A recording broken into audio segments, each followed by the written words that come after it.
오늘 주의 말씀 가운데 함께 하실 줄 믿고 예수님의 이름으로 간절히 기도드립니다. 아멘. 한 주간 건강하셨습니까? 반갑습니다. 오늘은 선한 일을 준비하라 라는 제목으로 오늘 본문의 말씀을 함께 묵상하고자 합니다.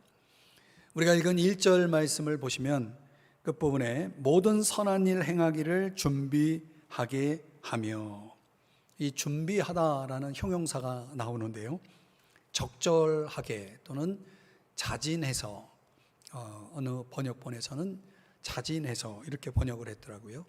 이런 뜻입니다. 우리 믿는 사람들은요, 언제나 적절하게 자진해서 선한 일을 해야 합니다. 선한 일이라고 할 때 쉽게 풀어서 설명드리면 도움의 손길을 베풀라는 거죠. 갈라디아서 6장 10절 현대인의 성경 번역본으로 보면 기회가 있을 때마다 선한 일을 하라 그랬습니다. 모든 사람에게 해야 되겠지만 특별히 믿는 성도들에게 더욱 그렇게 하라고 권면하고 있습니다. 여기 기회라고 하는 단어, 헬라어로는 카이로스인데요, 이 기회라는 것이 우리 모두에게는 있죠. 그것이 기회 있는 대로 그랬죠. 이 있는, 에코라고 하는 단어는 붙잡다라는 뜻입니다. 기회는 어떻게 해야 됩니까? 붙잡아야 되죠. 기회가 왔다 그러면 붙잡아야 됩니다. 우리가 성경의 언어인 헬라어에서는 시간을 의미하는 단어가 두 개가 있는데요, 하나는 크로노스라고 하는 단어와 또 지금 본문 설명드린 대로 카이로스가 있습니다. 크로노스라고 하는 것은 하나님의 시간이죠. 절대적인 시간이죠. 이제 벌써 8월 중순이 되었잖아요. 얼마나 세월이 빠릅니까? 입추 그리고 말복이 지나니까 아침 저녁으로 좀 선선한 바람이 불죠. 이 계절의 흐름 속에서 시간의 빠름을 또 느낄 수가 있죠.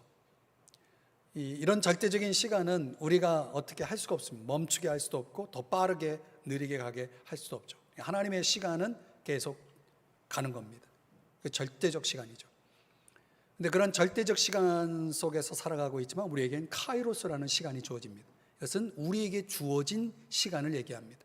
그러니까 우리에게 주어진 시간이라는 것은 하나님이 정한 시간이면서 그 찰나찰나 속에 기회라는 것을 가지고 우리에게 주어지는 것입니다. 그것은 우리가 활용할 수가 있죠. 효율적으로 그것을 나름대로 우리가 활용할 수 있는 시간입니다. 이건 우리에게 주어진 시간이죠. 우리가 이런 시간을 잘 붙잡아야 한다는 것입니다. 우리가 살면서 한 번 놓치면 다시 붙잡을 수 없는 세 가지가 있다고 그러잖아요. 그게 뭡니까? 시간이고 말이고 기회죠. 누가 종교개혁자 존 웨슬리에게 질문하기를, 당신이 만약 오늘 밤 12시에 죽음을 맞이한다면 당신이 무엇을 하겠는가라고 질문했을 때 그는 지금까지 내가 살아오면서 늘 하던 일을 계속할 것이다 라고 대답했다고 그러죠. 우리 그리스도인들에게 있어서 늘 하는 일, 늘 하던 일, 그게 무엇이냐? 오늘 본문의 언어로 말씀드리면 선한 일.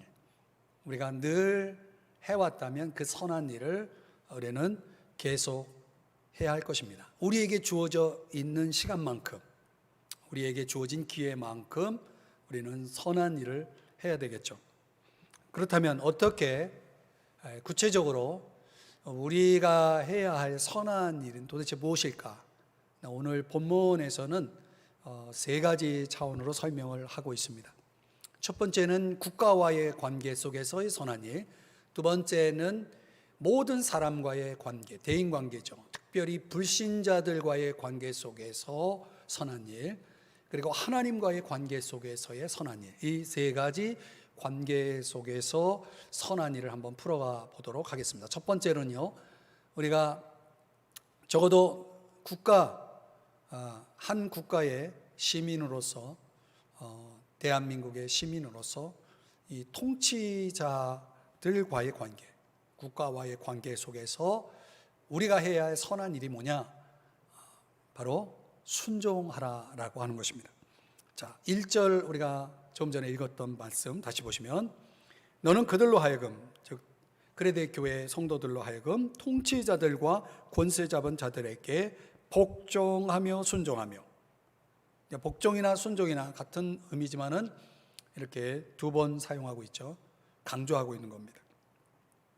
바울은 법을 다루고 있는 사람들, 사회 질서를 유지하기 위해서 일하고 있는 사람들에게 또 그런 공동체, 작게는 가정이고 또 넓게는 국가라고 할 수 있는 그런 공동체 질서 속에서 복종을 강조하고 있습니다. 왜 복종을 강조할까?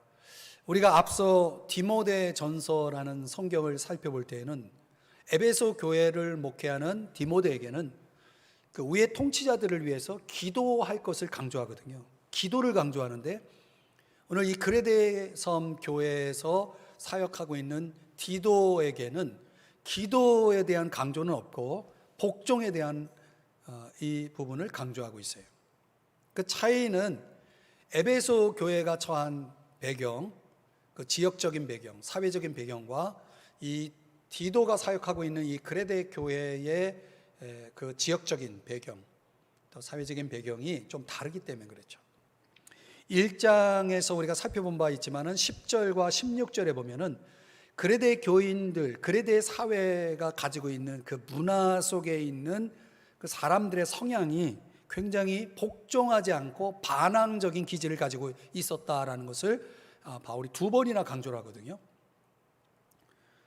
이걸 염두하고 있지 않을까.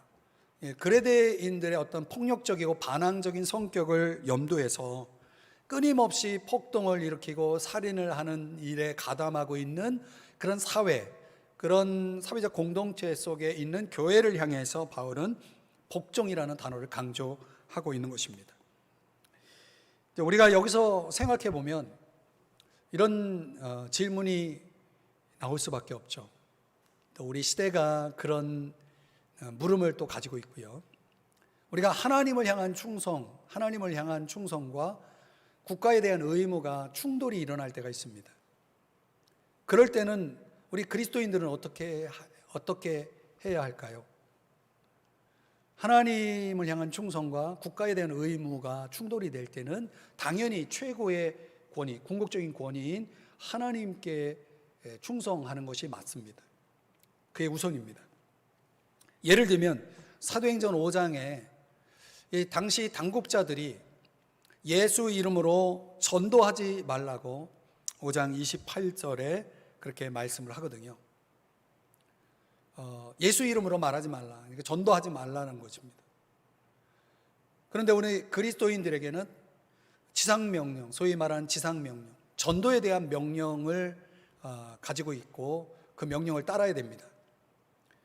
국가는 전도하지 말라라고 하는데 하나님은 전도하라고 말씀하고 있습니다. 그래서 대답을 29절에서 뭐라고 대답합니까? 베드로와 사도들이 사람보다 하나님께 순종하는 것이 마땅하다, 이렇게 대답을 합니다. 이 말씀대로 하나님의 명령과 국가의 또는 당국의 어떤 그 명령이 충돌이 일어났을 때는 하나님께 순종하는 것이 맞습니다. 그런데 여기서 주목할 건 뭐냐면 그 제자들이, 사도들이 대답을 그렇게 하고 투옥이 될 때 그 투옥되는 과정에서 저항하지 않습니다. 비폭력주의, 비저항주의죠. 이게 굉장히 중요한 부분입니다. 그 어떤 제도, 질서라고 하는 것을 그대로 인정했다는 것을 얘기합니다. 그 명령은 거부했지만 질서는 인정을 합니다. 예컨대 가정에서 부모가 믿는 자녀에게 불의를 요구한다면, 불의한 어떤 일을 요구한다, 예를 들어서 거짓말을 하라고 말한다면 이 그리스도인인 그 양심을 가지고 볼 때 하나님 말씀대로 순종해야 될 그런 양심을 가지고 볼 때 그걸 거절할 수밖에 없죠. 거짓말을 할 수 없잖아요. 거절하는 거죠. 그렇다고 부모를 공격해서는 안 되겠죠. 왜 이런 불의한 것을 요구하느냐 하면서 부모를 위협하거나 공격해서는 안 되는 겁니다. 그러니까 하나님의 창조 질서 속에는 부모와 자녀와의 관계에 질서가 있는 것입니다. 거부할 수 있지만 위협해서는 안 되는 거죠. 공격해서는 안 되는 것입니다. 굉장히 이제 우리 사회가 이런 문제에 대해서 굉장히 민감한데 여러분들이 잘 말씀을 잘 깨달으셔야 됩니다. 그러니까 우리 믿는 사람들이 국가에 대해서 한 시민으로서 선한 일을 하고자 할 때 주의해야 할 두 가지가 있습니다. 첫 번째는 극단적 불복종 자세입니다.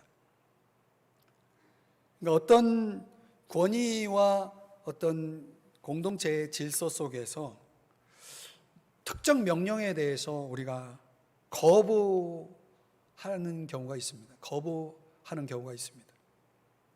근데 그 거부할 때 자칫 이것이 어떤 반항의 삶을 살게 하는 단초가 될 수 있습니다. 이게 이제 점점 심해지면은 반항을 위한 반항으로 흐르게 되는 거죠. 사실 내 인생 속에 이 반항이 지배하게 되면 굉장히 어두워지고 부정적인 인생이 됩니다. 부모와 자녀와의 관계 속에서도 자녀들이 생각할 것은 바로 그겁니다. 내 인생에 부정과 어둠이 지배할 수 있는 그런 여지를 두지 말아야 됩니다. 그러니까 극단적인 불복종의 자세는 옳지 않다. 또 반대로 무조건적 복종의 자세도 성경의 가르침이 아닙니다. 예를 들어서 불의를 요구하는데 그 불의를 따른다면 불의가 정당화되는 것이고 하나님의 명예가 손상이 되는 거죠. 그러니까 극단적 불복종이나 무조건적 복종의 이 두 자세는 성경의 가르침이 아닙니다. 오늘날 우리 사회 속에 벌어지고 있는 이 문제들이 또 각각의 어떤 생각의 차이로 인해서 굉장히 대립이 되고 또 한 교회 안에서도 생각들이 다르기 때문에 참 목회하기가 어려운 시대입니다. 소위 대중운동, 사회운동이라고 하는 차원에서 벌어지는 일들을 놓고 또 양분되는 경우가 많이 있습니다. 저는 제 목회적인 관점이 중도입니다. 이 중도라고 할 때 아까 말씀드린 양극단을 거부한다는 것입니다. 통치자들의 불의에 대해서는 우리가 정의의 소리를 내야 됩니다. 잘못된 것을 잘못됐다라고 말할 수 있어야 됩니다. 그러나 공권력에 대한 도전은 해서는 안 됩니다. 우리는 궁극적으로는 하나님을 따르는 사람이고 하나님이 세운 질서와 권위를 따르는 사람이기 때문에 그렇습니다. 아주 좋은 성경 구절이 있는데요. 이 구절을 한번 들어보십시오. 베드로전서 2장 13절이야 15절 말씀인데 제가 천천히 한번 읽어 드릴게요. 훌륭한 시민이 되어 주님을 자랑스럽게 해드리십시오. 권력자들의 수준이 어떠하든지 그들을 존중하십시오. 그들은 질서 유지를 위해 하나님께서 보내신 밀사들입니다. 다음, 하나님의 뜻은 여러분이 지속적으로 선을 행하여 여러분의 사회의 위험 요소로 여기는 어리석은 자들의 생각을 고쳐주는 것입니다. 자, 이게 중요한 겁니다. 하나님의 뜻이 뭡니까? 우리가 지속적으로 선을 행해서 얼마나 많은 사람들이 교회를 또 믿는 자를 향해서 사회 위험 요소로 생각합니까? 이상한 위험한 집단으로 인식하고 있는 사람들의 어리석은 생각들을 고쳐주는 방법이 뭡니까? 교회가 믿는 사람들이 지속적으로 선한 일을 행하는 것입니다. 그 선함의 기준은 우리 안에 성령이 주신 양심이고 하나님의 고귀한 법 아래서 선한 일이죠. 적어도 우리 그리스도인은 양심이라는 것이 살아있기 때문에, 양심이 깨어있기 때문에 국가가 제시하고 있는, 국가가 지니고 있는 법을 지키는 수준으로 살아가는 사람이 아니라 법 플러스 그 이상의 하나님의 법을 지켜나가는 삶을 살아야 되는 것이죠. 그래서 기회가 있을 때마다 우리는 국가를 향해서도 선한 일에 협력해야 됩니다. 국가를 위한 선한 일이 뭘까요? 베드로전서 2장 13절 14절 조금 전에 읽었던 그 말씀에 근거하면은 옛날 개역 그 성경에 의하면 국가는 두 가지 의무가 있다. 악을 벌하는 의무와 선을 장려하는 의무가 있다. 국가가 존재하는 이유는 바로 이것이다 라는 거죠. 또 통치자들이 해야 할 의무가 바로 이것이죠. 악을 징벌하고 선을 장려하도록 하는 것. 적어도 이 국가의 두 가지 의무에 교회는, 믿는 사람들은 협력해야 됩니다. 선을 장려하는 일에, 악을 징벌하는 일에 협력해야 됩니다. 그런 차원에서 이 성경은 우리에게 주어진 의무와 우리의 한계를 결정하고 있는 것이죠. 우리의 의무는 협력하는 겁니다. 그러나 우리의 한계는 만약 국가가 선을 장려해야 하는데 선을 반대하고 악을 벌여야 되는데 악을 오히려 장려한다면 협력하면 안 됩니다. 이것이 성경의 말씀이죠. 종합하면은 궁극적인 주인, 우리의 주인이신 하나님, 우리 주님 앞에서 우리가 살아갈 때 우리는 주님을 위해 살아가는 사람들입니다. 물론 한 시민으로서 국가를 위해서 살아가야 되겠지만은 국가 넘어서 우리는 하늘나라의 시민권을 가지고 있기 때문에 하늘나라의 시민법에 따른 더 고귀하고 더 고상하고 더 수준이 있는 삶을 살아가야 되는 것이죠. 그런 거 안에서 정말 양심적인 시민으로 살아가는 것이 중요한 것입니다. 그리고 우리가 정말 순종적으로 협력하면서 살아가야 됩니다. 그런 거 안에서 혹 우리가 거부할 수 있는 어떤 사안에 대해서는 우리가 정의의 소리를 내면서 사는 것도 필요합니다. 요즘 이제 우리나라가 참 어렵습니다. 교회 안에도 너무나 다양한 생각들 속에서 사람들이 신앙생활을 하기 때문에 참 목회가 쉽지 않은 시대입니다. 그래서 적어도 이제 제가 오늘 이 성경을 풀면서 여러분에게 부탁드리고 싶은 것은 그것이죠. 여러분의 생각이 아니라, 사람들의 생각이 아니라 성경의 가르침을 따라야 됩니다. 그 성경의 가르침 안에서 정말 우리가 중심을 잡고 있어야 됩니다. 우리 믿는 사람들은 중심을 가지고 좌도 아니고 우도 아니고 좌로나 우로나 치우침이 아니라 말씀대로 정도를 걸어가는 그런 양심적이고 순종적인 시민의 삶을 사는 것, 이게 국가와의 관계 속에서 우리 그리스도인들에게 주어진 선한 일인 것입니다. 기억하십시오. 두 번째, 모든 사람과의 관계 속에서 우리가 행할 선한 일은 뭡니까? 기억하는 일이다. 무슨 의미일까요? 자, 한번 본문을 보면 2절 한번 이 말씀은 같이 읽어봐요. 시작. 아무도 비방하지 말며 다투지 말며 관용하며 범사의 온유함을 모든 사람에게 나타낼 것을 기억하게 하라. 아멘. 자, 여기 기억하게 하라라는 동사가 나오죠. 근데 그 앞에 모든 사람에게 나타낼 것을 기억하게 하라, 이렇게 말씀하죠. 그러니까 바울의 관심이 뭐냐면 믿는 사람만이 아니라 믿지 않는 사람들과의 관계를 어떻게 맺어 살아가야 하는지에 대한 관심을 갖고 있습니다.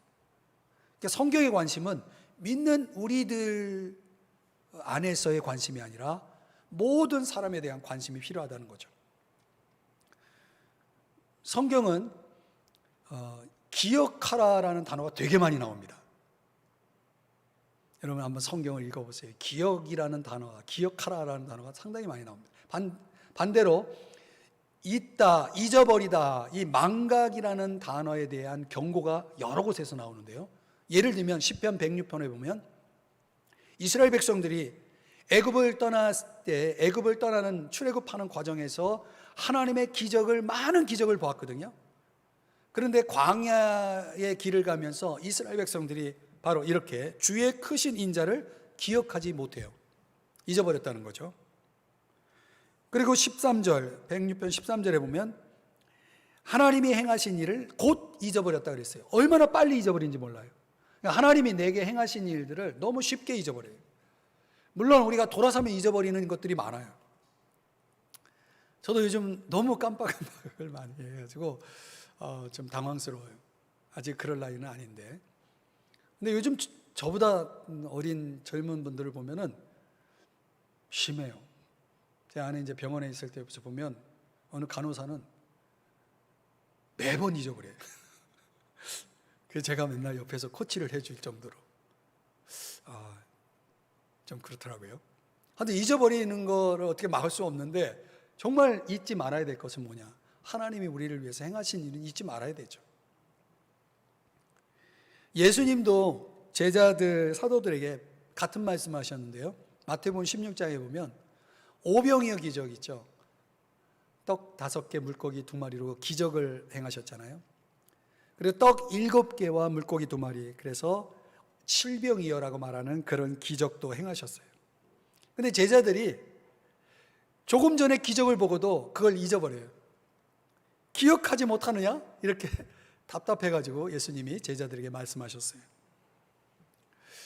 여러분, 우리가 정말 살면서 많은 걸 잊어버리지만, 많은 걸 기억하지 못하지만 꼭 기억해야 될 것이 있다라고 바울이 말하면서 모든 사람에게 나타내야 할, 특별히 믿지 않는 사람들 향해서 나타내야 할 4가지를 기억하라고 말하고 있는 것입니다. 소극적으로 2가지, 적극적으로 2가지. 소극적으로는 비방하지 말라입니다. 비방이라고 하는 것은 험담하는 것을 얘기합니다. 말로 험담하는 것.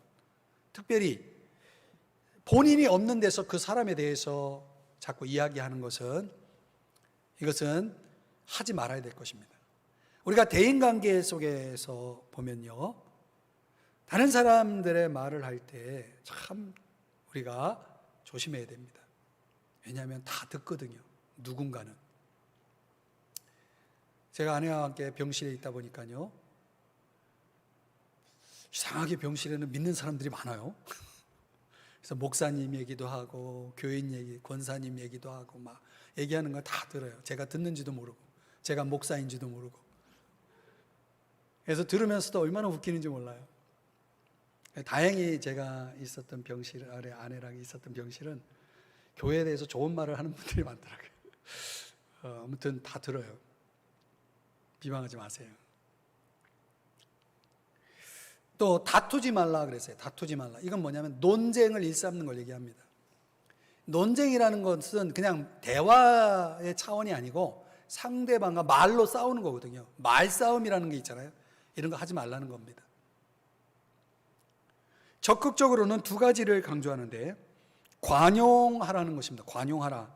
이 관용이라는 게 뭐냐면 어떤 사람들의 잘못이나 약점에 대해서 내가 그 사람을 용납하는 것을 얘기합니다.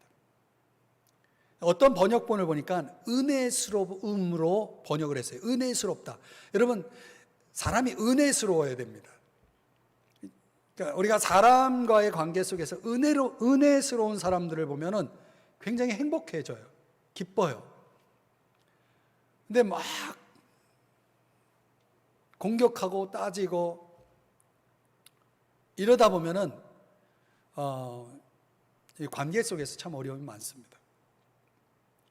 근데 용납한다는 게 이게 쉬운 건 아니잖아요. 그죠? 내가 이제 은혜스럽게 살아간다는 것이 참 어렵습니다. 온유가 그래서 따라오는 겁니다. 온유는 뭐냐면 참는 겁니다. 분명히 잘못한 걸 아는데 참는 겁니다. 절제하는 힘이죠. 참는 게 이게 해결 방법이냐? 내 해결 방법이 될 수가 있습니다. 왜냐하면 내가 나서지 않아도 잘못된 것은 어떤 방법으로도 해결되는 경우가 많더라고요. 저는 인간관계 속에서 제가 개입을 하지 않고 하나님이 개입해서 풀어준 것들이 많거든요. 하나님도 사람을 통해 개입을 하시기 때문에 결국은 내가 나서지 않아도 누군가는 해결을 하더라는 거죠. 참는다는 것도 방법 중에 하나입니다. 근데 이것 또한 어려워요. 이제 여기 보니까 범사 그랬거든요. 범사라는 거 모든 일에 모든 사람에게 그렇게 하라는 거예요. 그러니까 가까운 사람만 아니라 먼 사람도, 나에게 잘해주는 사람만 아니라 나에게 피해를 주는 사람에게조차도 그렇게 하라라고 하니, 우리 믿는 사람들이 대인관계 속에서 이렇게 살라는 것은 뭡니까? 궁극적으로는 넓은 의미에서는 화해를 도모하라, 즉 피스메이커로 살아가라라고 하는 것이죠. 그래서 로마서 12장 18절의 말씀에 보면 할 수 있다면 모든 사람과 더불어 사이좋게 지내십시오. 사이좋게 지내는 게 좋죠. 사이좋게 지내는 게 좋죠. 할 수 있다면입니다. 내가 아무리 사이좋게 지내고 싶어도 상대가 그렇게 살지 못하는 환경을 조성할 수도 있습니다. 참 어렵죠. 그러면 디도서 3장 3절의 말씀에 보니까 우리가 예수 믿기 전에 지금 세상 사람들, 믿지 않는 사람들이 살아가는 모습과 비슷하게 이런 특징들을 보이면서 살았다는 거죠. 정욕, 향락, 악독, 투기, 가증함, 미움, 이런 것들은 다 대인관계를 파괴하는 요소라는 거죠. 요한 타울러라는 학자가 하나님이 주신 우리의 어떤 영적 생명이 고갈되게 만드는 원인 가운데 세 가지를 제시하는데, 그게 그 중에 하나가 분노예요. 마음속에 있는 분노. 이런 마음의 분노를 엉뚱한 데서 풀려고 하는 사람들이 있어요. 우리 사회에 보면은 참 안타까운 일이죠. 그런 것들을 물리치고 극복하기 위해서는 절대적인 하나님의 도움, 성령의 도움이 필요한 거죠. 혹시 여러분 레너드 스윗이라는 사람이 쓴 관계적 영성이라는 책, 아마 여러분 가운데 읽어보신 분이 있을지 모르겠는데 참 좋은 책입니다. 그러니까 우리가 더불어 살아가는 삶을 위해서 가져야 할 5가지 관계의 법칙을 보여주는 책인데요. 제가 여기서 이제 은혜 받은, 제가 개인적으로 참 도움을 받은 부분만 간략하게 좀 설명하면은, 관계라는 것은요 반복되는 거래요. 반복. 내가 만날 수 있는 사람들은 계속 반복해서 만나잖아요. 근데 이게 반복이 우리에게는 익숙함을 가져다 준대요. 이 관계는 내가 익숙한 관계가 있는 거죠. 늘 보고 함께하는. 가족들은 얼마나 익숙합니까? 그죠? 근데 그 익숙한 관계가 만만한 관계로 변질될 수가 있다는 거예요. 그러니까 내가 너무 그 사람이 익숙하기 때문에 그 사람을 그냥 만만하게 대하는 거죠. 소홀하게 대하는 거죠. 특별히 가족이 가족을 대할 때 그렇게 대할 수 있는 거예요. 그거 진짜 조심해야 돼요. 그 영어로 팔을 arm이라고 하거든요. arm, A-R-M. 근데 이 arm이 팔이라는 뜻도 있지만 무기라는 뜻도 있대요. 그래서 이제 이 스웨이 저자가 그런 예를 들어요. 이 팔은, arm은 서로를 받아들이고 허그할 수 있는, 포용할 수 있는 도구가 될 수도 있지만, 무기, arm이 될 수도 있다. 상대방의 상처를 줄 수 있는 arm도 될 수 있다는 거죠. 굉장히 좋은 비유 아닙니까? 그러니까 우리가 관계가 그렇게 된다는 거예요. 관계는 서로를 이렇게 안아주는 수단이 될 수도 있지만, 또 한편으로는 상처를 입히는 수단이 될 수 있다는 거죠. 그거 조심해야 된다는 거죠. 그래서 우리가 만만한 관계를 자족의 관계로 바꿔야 된다는 거예요. 관계 속에서 항상 하나님 안에서 감사하면서 그 관계를 극복하라는 얘기를 하더라고요. 또 하나가 뭐냐면 관계는 비우는 것이다 그랬어요. 비우는 것. 여러분 십자가가 비우는 거 아니겠습니까? 복음이 비우는 거 아니겠어요? 자기를 비우는 것. 관계는요, 펼 수 없는 주름이 있대요. 주름. 여러분 옷이라는 건 주름이 생기면 다리미로 이렇게 다리면 주름이 펴지잖아요. 그 펼 수 없는 주름이 관계 속에 있기 때문에, 이 말은 무슨 얘기냐면 좀 더 나은 관계는 있을 수 있지만 완전한 관계는 없대요. 어떤 사람과의 관계를 해도 내가 퍼펙트한 관계를 가질 수는 없다는 거죠. 그러면서 이 스웨이지라는 저자가 강조하는 게 뭐냐면, 그래서 은혜가 필요하다는 거예요. 그 비움의 자리에 하나님의 은혜가 채워지고, 그 은혜가 채워지면 내가 다른 사람을 대할 때도 은혜스러움이 나타날 수 있고 온유함이 나타날 수 있다는 거죠. 결국은 은혜예요. 그렇죠? 그래서 오늘 바울이 우리가 모든 사람과의 관계, 믿는 사람이나 믿지 않는 사람들과의 관계 속에는 더더욱 우리가 그 관계 속에서 보여야 할 태도를 뭐 하라고요? 기억하라고 말하고 있는 거죠. 그 기억할 때 우리가 기억할 태도가 뭐냐면 항상 평화를 추구해야 된다는 거예요. 여러분 우리가 싸우려고 관계하지는 않잖아요. 사람들과 싸우려고 관계하는 사람들이 있어요. 싸우려고 하지 마세요. 싸우는 관계가 아니라 평화의 관계를 추구하라는 것이고, 관용과 온유로서 은혜스러움을 추구하라라고 하는 그런 선한 일을 우리에게 강조하고 있는 것입니다. 여기에는 이제 은혜가 필요하겠죠. 여러분 모두가 관계 속에서 은혜스럽기를 주의 이름으로 축복합니다. 마지막 세 번째는요, 하나님과의 관계 속에서는 계속 새로워져야 됩니다. 오늘 본문 4절 이하 7절의 말씀에 보면 특별히 5절 6절의 말씀을 제가 강조하고 싶은데요, 5절 끝부분에 보면 성령의 새롭게 하심으로 하셨나니 그랬어요. 6절에 가보면 성령을 풍성히 부어주사 그랬어요. 7절에서는 상속자가 되게. 자, 이걸 연결해 보면 우리가 예수님을 처음 믿을 때 성령이 우리 속에 들어온 사건을 중생이라고 말합니다. 거듭났다라고 얘기하죠. 거듭난 사람들의 특징이 뭐냐면 하나님이 없이 살다가 하나님을 완전히 배제한 사람이 하나님을 바라보고 하나님과 함께하는 삶을 출발합니다. 근데 어떤 사람의 인생 속에 하나님이 플러스가 되면요, 그 사람은 오늘과 내일이 반드시 달라지게 되어 있습니다. 그거를 성령의 새롭게 하심으로 이렇게 표현하고 있는 것입니다. 그러니까 우리 안에 들어오신 성령이 하시는 일은 우리를 새롭게 하시는 겁니다. 오늘 오전보다 오후가 더 새롭고 오늘보다 내일이 더 새로워지도록 하는 거죠. 그 새로워지기 위해서는 나를 새롭게 만드는데 방해가 되는 옛 구습을 벗어버려야 됩니다.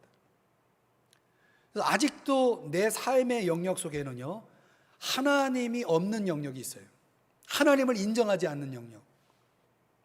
그렇지 않습니까, 여러분?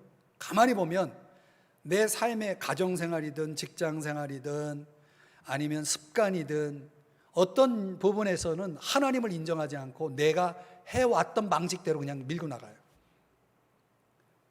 그걸 회개할 때, 회개라는 게 뭡니까? 돌아서는 거죠. 하나님을 향해서 돌아서는 거죠. 하나님 앞에 잘못했다고 인정하는 거죠. 하나님 뜻대로 그걸 바꾸는 것이 그 회개죠. 그래서 여러분 들어보셨는지 모르겠지만 러너건이라고 하는 신학자가 변화에는 세 가지가 있다고 그랬는데, 지성적 변화는 깨닫는 거래요. 내가 몰랐던 걸 깨닫는 걸 지성적 변화라고 해요. 도덕적인 변화가 있는데 이거는 가치관이 변화되는 거죠. 선과 악이 바뀌는 거죠. 좋아하는 것과 좋아하지 않는 것이, 또 해야 할 것과 하지 말아야 될 것에 대한 그런 가치 결정이 달라지는 그런 가치관의 변화. 그리고 종교적 변화라는 게 있는데 생각의 변화라는 거예요. 이 생각의 변화. 이 생각의 변화가 뭐냐면 결국은 내 삶의 중심에 바로 주인을 바꾸는 겁니다. 그러니까 지금까지는 주인이 누구냐면 나입니다. 나라는 주인을 하나님을 주인으로 바꿔서 내 생각이 아니라 하나님의 생각으로, 내가 원하는 게 아니라 하나님이 원하는 쓰는 것으로 바꿔서 살아가는 거죠. 여러분, 역대상 4장 10절에 보면은요, 야베스라는 사람 이야기가 나오잖아요. 많이 들어보셨죠?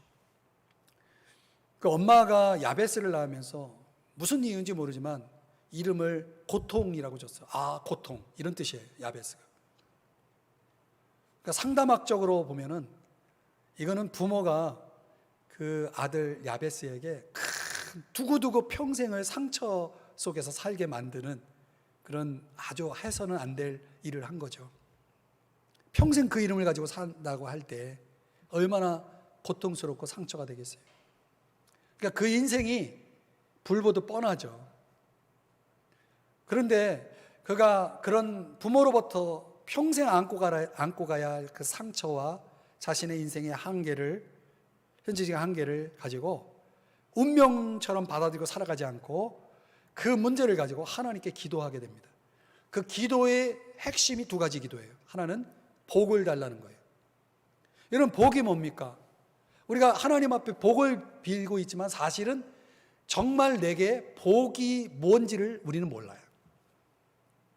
진정한 복은 하나님이 주시는 것이 진정한 복입니다. 하나님만이 내게 복이 무엇인지를 아는 분입니다. 저도 제 아내의 일로 현실을, 이런 문제를 맞닿으면서 제가 느끼는 게 그거예요. 이게 복이냐 아니면 화냐, 이거 판단하기 어려운 거예요. 그러니까 하나님이 내게 복을 주실 때는 그 복은 초자연적인 은혜고 무조건적인 은혜거든요. 그러니까 야베스는 어차피 불행한 운명을 안고 삶을 시작했기 때문에 이렇게 살든지 아니면 초자연적인 은혜인 하나님이 주시는 복으로 살든지 둘 중에 하나를 선택해야만 했다는 거죠. 근데 야베스는 하나님이 주시는 복으로 살기로 결정을 해요. 그래서 복을 달라고 기도해요. 이게 굉장히 중요한 개념입니다, 여러분. 우리에게 주어진 환경은 내가 선택할 수 없는 거죠. 부모도 선택할 수 없죠. 자녀도 선택할 수 없죠. 국가도 선택할 수 없어요.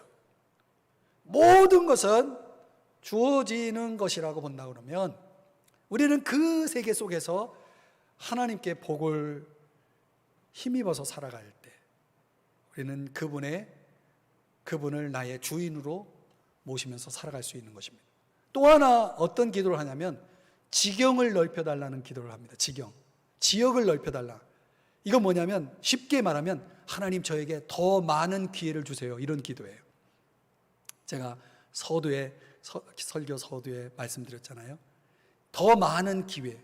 인생에는요, 기회라는 게 한 번일 수도 있고 두 번일 수도 있잖아요. 어떤 사람에겐 기회가 너무 많아요. 그런 많은 기회 속에서 정말 인생을 멋지게 살아가는, 아름답게 살아가는 사람들이 많죠. 저는 우리 성도들이 하나님이 인생 가운데 또 많은 사람들 가운데 영향력을 끼칠 수 있는 더 많은 기회가 주어질 수 있게 주의 이름으로 축복합니다. 근데 그거는 누가 줄 수 있는 게 아니라 하나님이 주셔야만 하는 거예요. 왜냐하면 시간의 주인이시기 때문에. 그래서 오늘 저와 여러분이 하나님 앞에서 야베스처럼 더 넓은 세상 속에서 더 많은 기회를 가지고 영향력 끼치고 싶다라고 하는 차원에서 하나님 저에게 좀 더 기회를 주세요. 제가 요즘 기도하는 제목이 이거거든요. 하나님 앞에 기회를 주세요. 기회를 달라고.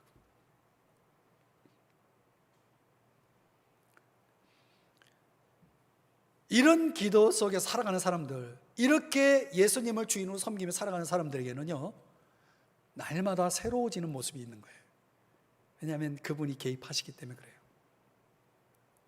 우리가 선하게 살고자 하는 것은요, 선이라고 하는 것은 나타나는 거지만 그 선이 가능하기 위해서는 내적으로 새로워지는 변화가 전제가 되지 않으면 안 되는 거죠. 그래서 새로워지라는 거예요. 계속 새로워지라는 거죠. 말씀을 정리해 보겠습니다. 한 로마의 황제가 인생을 지혜롭게 살아가기 위해서 신하들에게 명령하기를 나에게 인사를 할 때는 항상 이렇게 인사하라. 패하시오. 죽음을 기억하십시오. 죽음을 기억하십시오. 그래서 이 왕은 지혜로운 인생을 살았다고 그러죠. 여러분, 만약 우리의 인생이 죽음을 기억할 수 있는 인생이라면 인생 자체는 허무할지 모르지만은 지혜로운 인생을 살아갈 수 있죠. 허무한 인생을 지혜로운 인생으로 바꿀 수 있는 건데, 결국 그 지혜로운 인생은 뭡니까? 영혼을 위해 사는 거거든요. 영혼을 위해 사는 거거든요. 어느 철인이 그런 말을 했다고 그래요. 우리가 태어난 이유가 뭐냐? 진정한 가치를 위해서 태어났다, 그런 말을 합니다. 진정한 가치라는 건 영원한 가치를 얘기하죠. 저는 우리 신앙인들이 그런 차원에서 영혼의 가치를 위해서 살아야 됩니다. 그 영혼의 가치를 결정하는 건 우리가 고린도 후서에서 말씀하는 것처럼 사도 바울이 우리가 따라 행한 것을 다 받는다고 그랬거든요. 고린도 후서 5장 9절 10절 말씀에 보면 우리가 이 땅에서 행한 것을 그대로 그날 마지막 날에 우리가 받기 때문에 영혼의 가치를 위해 살아가는 그 모든 것은 오늘이 결정하는 거거든요. 그 가치를 오늘이 결정하는, 오늘 내가 어떻게 행하느냐. 그래서 선한 일을 하라는 거예요. 항상 기회가 있을 때마다 항상 선한 일을 하라는 거예요. 관계 속에서 말이죠. 국가와의 관계 속에서는 순종하는, 협력하는, 그러나 하나님의 법 아래서, 또 불신자와의 관계 속에서는 끊임없이 평화를 추구하고 잘 참아주시고 용납해 주시는 쪽으로, 주님과의 관계 속에서는 잘못됨을 항상 회개하고 계속 새로워지는 것으로서 이렇게 우리가 선을 추구할 때 틀림없이 우리의 그 선한 씨앗들이 마지막 때 그 행한 바를 따라서 우리에게 분명히 상을 주시라고 믿습니다. 여러분, 구원은 믿음으로 받아요, 그죠? 그러나 칭찬과 상은 행위로 받습니다. 그러니까 칭찬과 상을 원한다면 여러분 반드시 행위가 있어야 됩니다. 당연히 우리는 구원받는 믿음을 가졌고 이제는 상을 위해서, 칭찬을 위해서 살아야 되는 거죠. 그게 선한 일입니다. 예, 한 주간 동안에 아내와 같이 있으면서 이 말씀을 묵상했는데요. 항상 선한 일을 나도 하면서 살아야 되겠다, 이런 이제 마음의 기도를 가지고 살았습니다. 오늘 이 말씀을 듣는